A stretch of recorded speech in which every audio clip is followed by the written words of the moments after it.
Hi everyone and welcome. I'm Diane and my passion is painting and creating nature-inspired watercolours in my studio, which are easy for you to do too. I share all my paintings with you on YouTube, and on our website dianeantone.com you can find free downloadable sketches for all the videos to help you make the most of your painting journey. And if you'd like a little bit more, we also have channel memberships with loads of perks for you to enjoy. So welcome on board. Click subscribe and turn on notifications, and let's learn to paint watercolour. Hi everyone and welcome to my studio. Diane here. I hope everyone's well.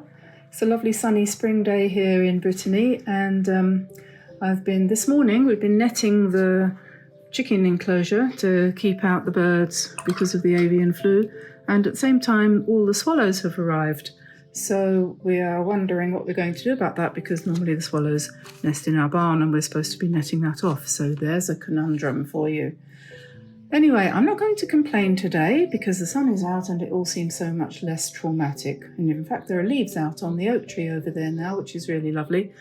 But you know what? I don't know what to paint. So I've done a bit of a scribble here with some flowers. I'm not very impressed with that. And I keep thinking about dragonflies. But what I'm going to do then, I think, just, you know how I was talking about, I tell you what, I was talking about neurographic art, and Tamsin said to me, why don't people do neurographic art with paint? So just totally, I didn't think about this at all until I picked up the brush and said what I said, and I'm going to give that a try. And now, in the instructions that I read, I think I'm going to get this wrong.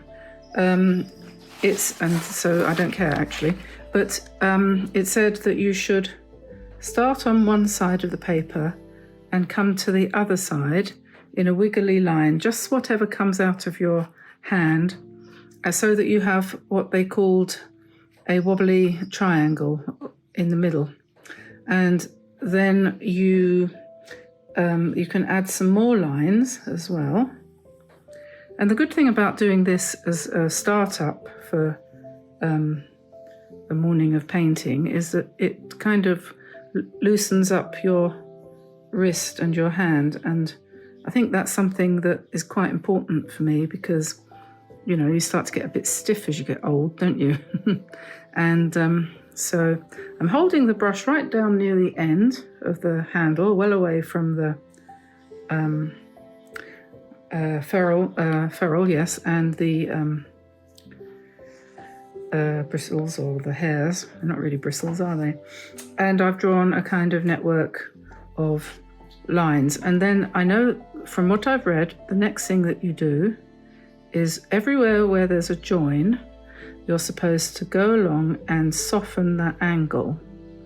So in other words, curve it like this. And that feels to me fairly tedious, the idea of doing that with a pencil or something.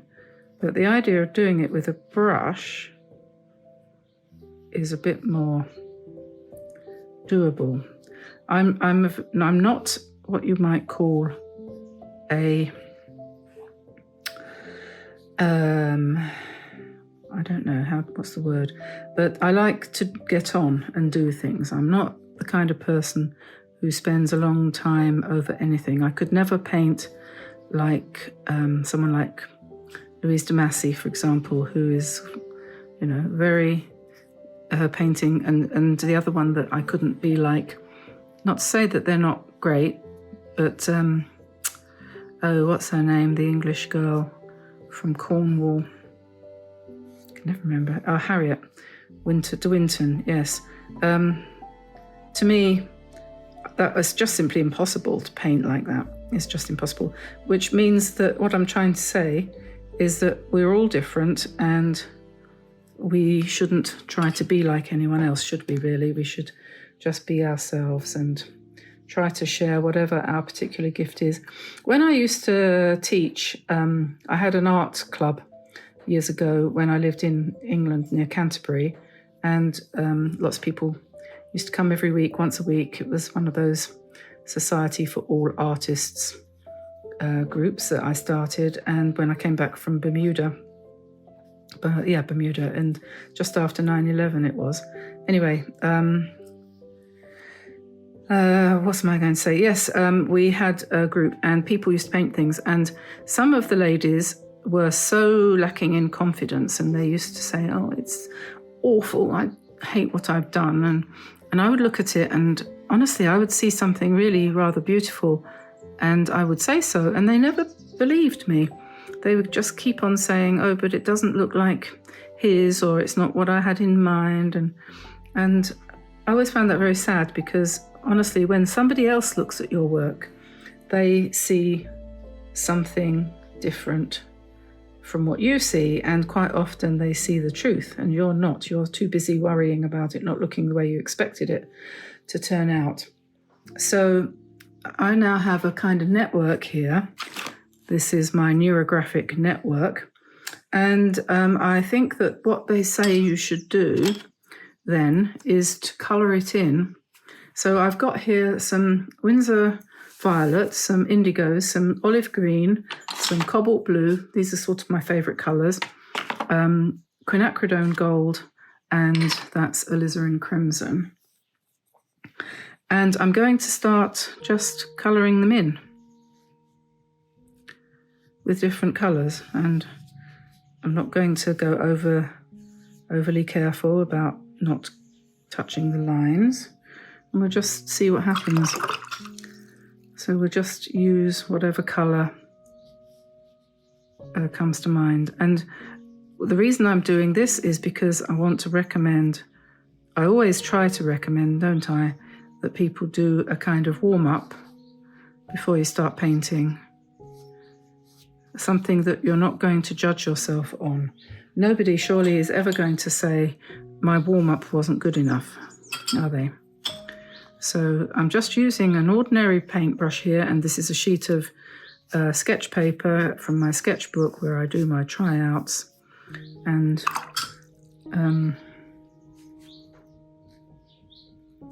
so this is a Draw Well number 11. It's a good size for not being too accurate, and you don't want to be too accurate. And yeah, so ooh, I don't think we want red, that's too bright. Let's tone that down a little bit, make it a bit more pink.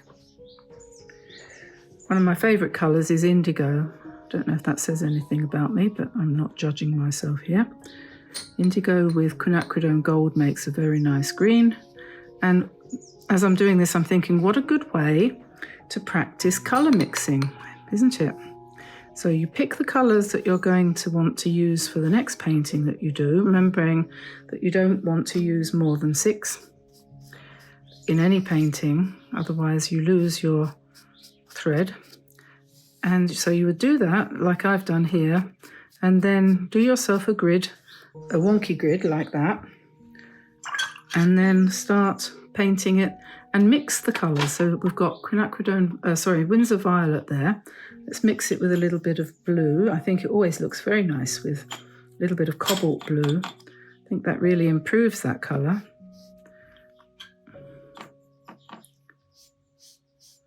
It makes it a much nicer violet, I think. So there we are. And then maybe we could add a bit of indigo to that and see what we get. And maybe a bit of, this is olive green. That should give us something resembling a grey. Because whenever you add 3 primaries together, you're going to get some form of grey. So if we have violet, green and blue, we're going to get that's rather a nice grey, isn't it? So let's go back to a little bit cleaner colour. We go back to our quinacridone, put quinacridone gold in here. That's quinacridone toned down with a bit of green. And I think probably we need a little bit of orange here. And let's try quinacridone and violet and put that up there. So then we get a brown, quinacridone gold and violet gives you a brown. Now that's worth knowing, isn't it? Quite a good brown actually. We won't use that for a big one because brown is not the most exciting colour, but there we are. Quinacridone gold and Windsor violet gives us a nice soft brown, much better than using brown out of a tube. And let's do a nice olive green one here. And olive green with quinacridone is always good. I like that. That's really nice for nature colours. And I'm going to just pop back to my gold and just break these big ones up.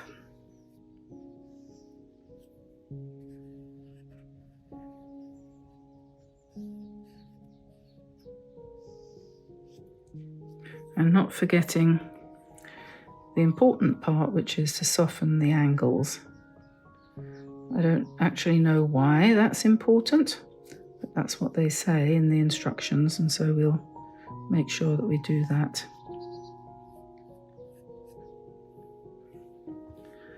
Somebody said, oh, I used to do doodles like that when I was a child, and so therefore kind of implying that it invalidated it as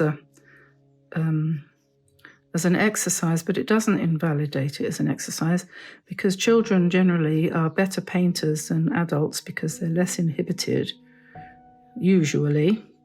So we should take our lesson from children, perhaps, shouldn't we? Okay, so there we are. So now we're going to go back to the colours. I mean, this isn't going to be what you would call a work of art, is it? No, it's a practice piece. So now I've got quinacridone. No, I haven't. I've got alizarin crimson mixed with a little bit of Windsor violet. The exciting thing is what happens when you do that, because that's a beautiful colour. And now we'll dull it down with a bit of indigo. This is such good learning practice. Now we'll add a little bit of green. And what have we got then? A lovely dark green. That's olive green, dulled down with alizarin crimson and indigo. And let's add a little bit more indigo to that and see what kind of green we get then. I think my favourite colour when it comes to paint mixing is greens, because you can mix so many. It's quite exciting. We'll add some quinacridone gold to that. And yet another shade of green. Right, I have 5 different colours on my brush, so it's time to wash it off. And we'll come back to the alizarin mixed with some Windsor. Another beautiful pinky mauve colour. And we'll add some indigo to that for this little bit up there. I'll make that grey, and then a lot more indigo to make a blue. Oh, and cobalt blue is crying out to me and saying, what about me? Aren't I your favourite blue? Come on, put some of me in the middle. So there we are, and that always makes a nice colour with alizarin. And as I said before, it mixes well with violet too.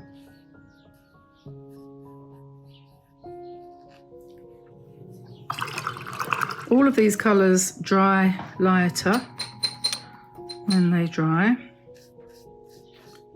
but that is just something to observe. It doesn't matter, of course. Let's see what colour this is. This is quinacridone gold and cobalt blue with a little bit of red in it.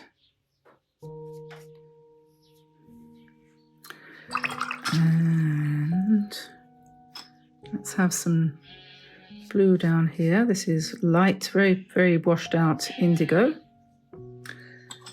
And maybe some green. This is more or less pure olive green, quite light.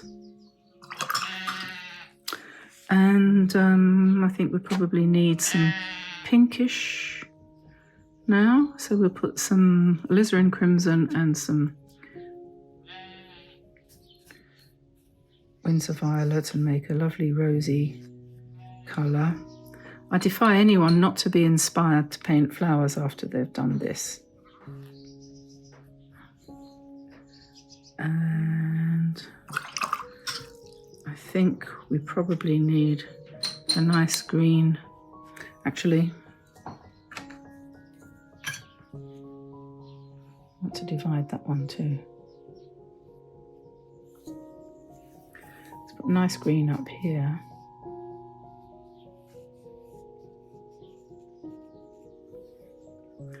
And make that more yellowish with some quinacridone.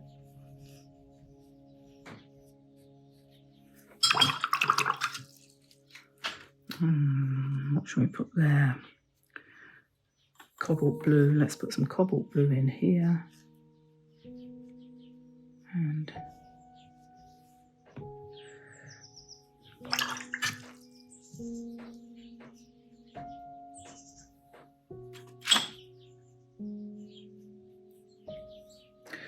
okay, so there we are.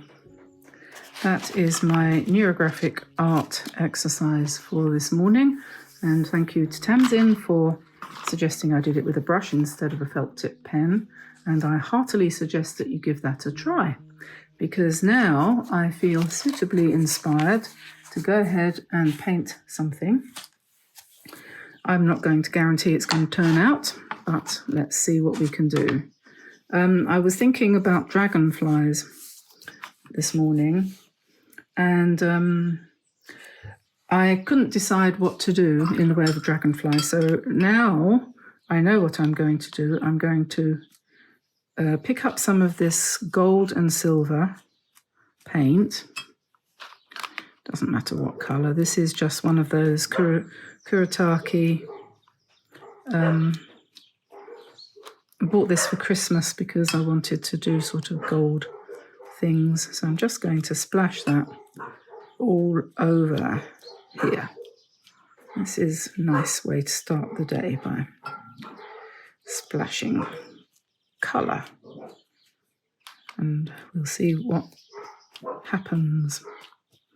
And then, having done that, I'm going to take my Carat Aquarelle pencil. This is a Staedtler watercolor pencil, and I'm going to draw into that, and I'm going to just draw two wings like that. There's a body here, head, mouthpiece, and then the body comes down, and I think they tend to curve a little at the end, and then it's got another wing like that.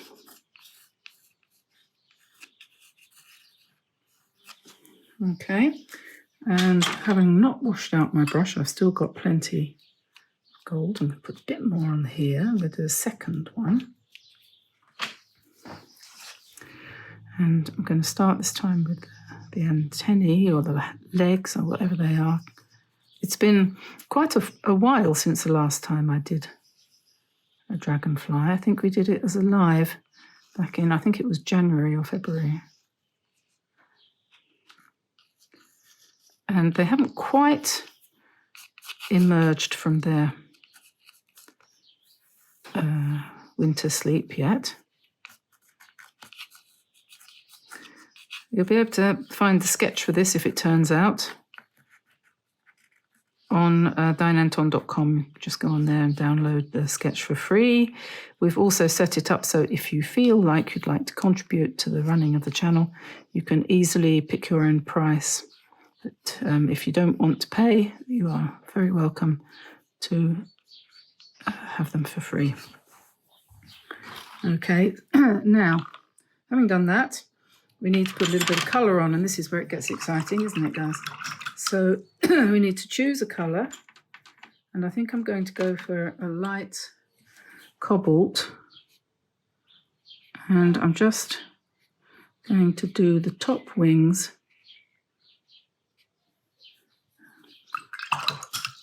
Just a few, and then a little bit of lilac.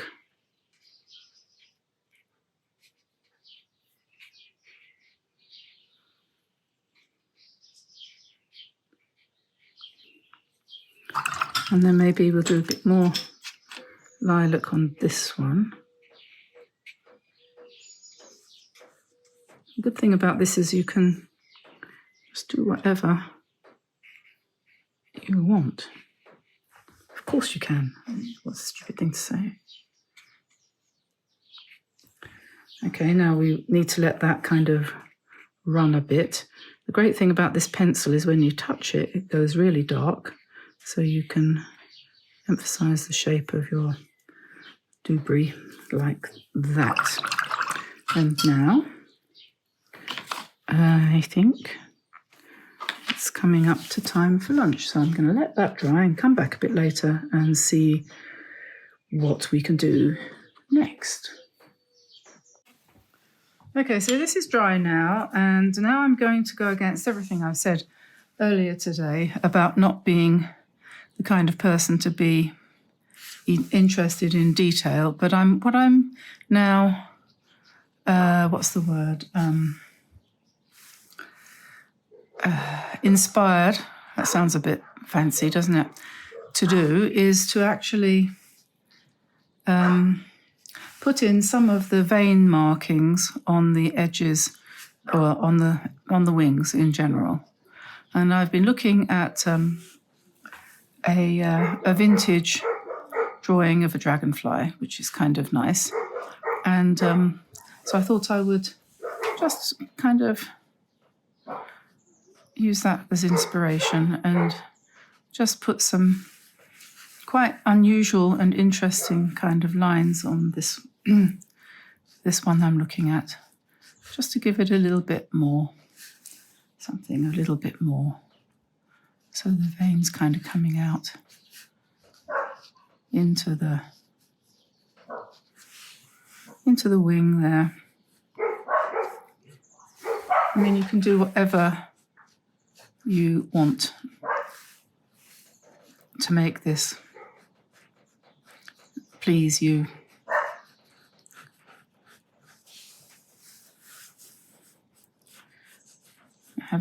Having done the shape of it really sketchily to start with, it's kind of nice to sharpen it up a bit.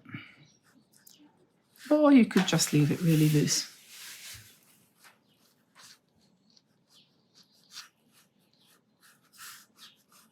But I've done some before without any veins on them at all, and I just thought it'd be nice to do something different. You sometimes have these kind of rather interesting black dots on them as well, which is quite nice.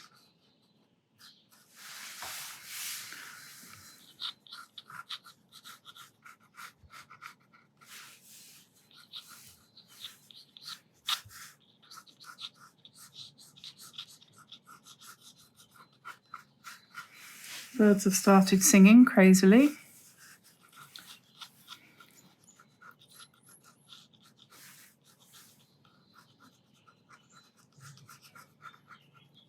Got an owl outside at night who goes bonkers every evening.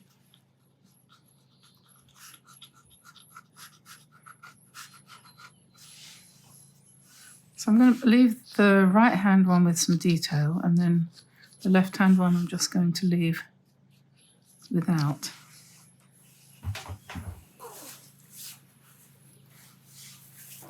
And then we'll come down here and sharpen up all the segments just a little bit, the body segments.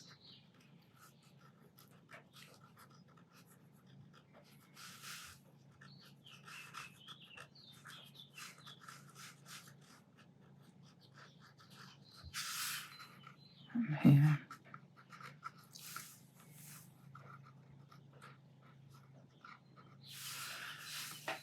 And the eyes, I think, are here like that. We put these in, and then the legs like that. And then they have segmented legs. If you're doing this, I'm doing this with a 0.05 pigment liner.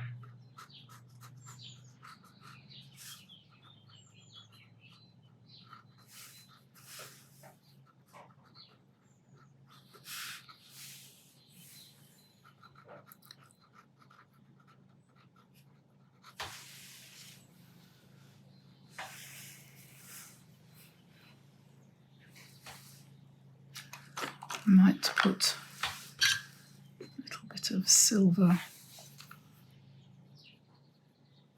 on there. And then we've got this one down here as well, same thing. We will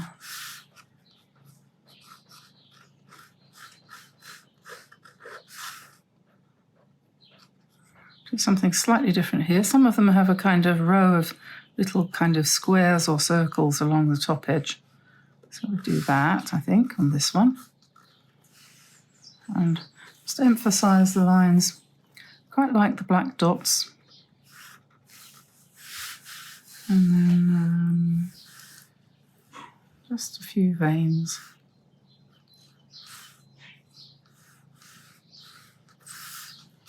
And on this one underneath, slightly more pointed.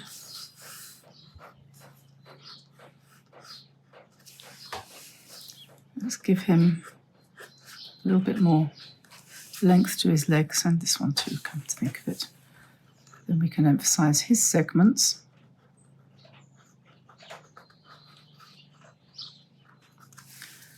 And he needs legs.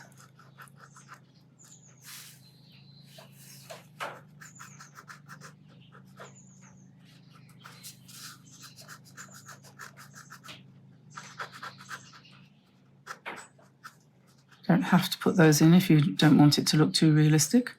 We put his eyes up the front here like that. They came out quite well, better than those ones here.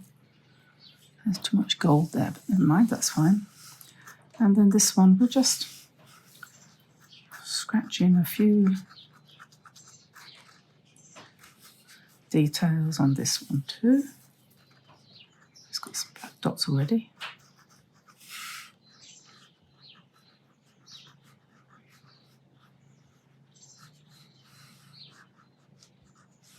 Keep it loose.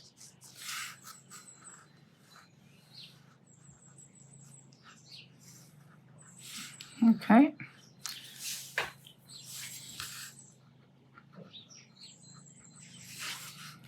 And I think I'm going to call that done. You could put more colour on it if you want, but I think I'm going to pretty much, maybe just a little. Once you start doing this, you can't stop. But I don't want it to look too heavy, so we'll keep it with a bit more on that one than on this one. Just an impression. Okay, so there we are. I'm going to call that a day. Details of everything I've used, all the materials, will be on the blog. If you go to dianeantone.com and have a look at the blog, which I write every day when I do a painting to give you more information about what I've done and how and what with and why and meaning of life and all the rest of it. And you can download from there the sketches, which are free, or if you want, you can download them and pay a small amount. It's up to you to choose. But we do have a facility there now for you to pay, choose your own price. So there's that. And what else? Oh, yes, I wanted to mention about the membership to the channel. If you join the channel now from $2.99 a month upwards, you get free membership to the private Facebook group, which I admin.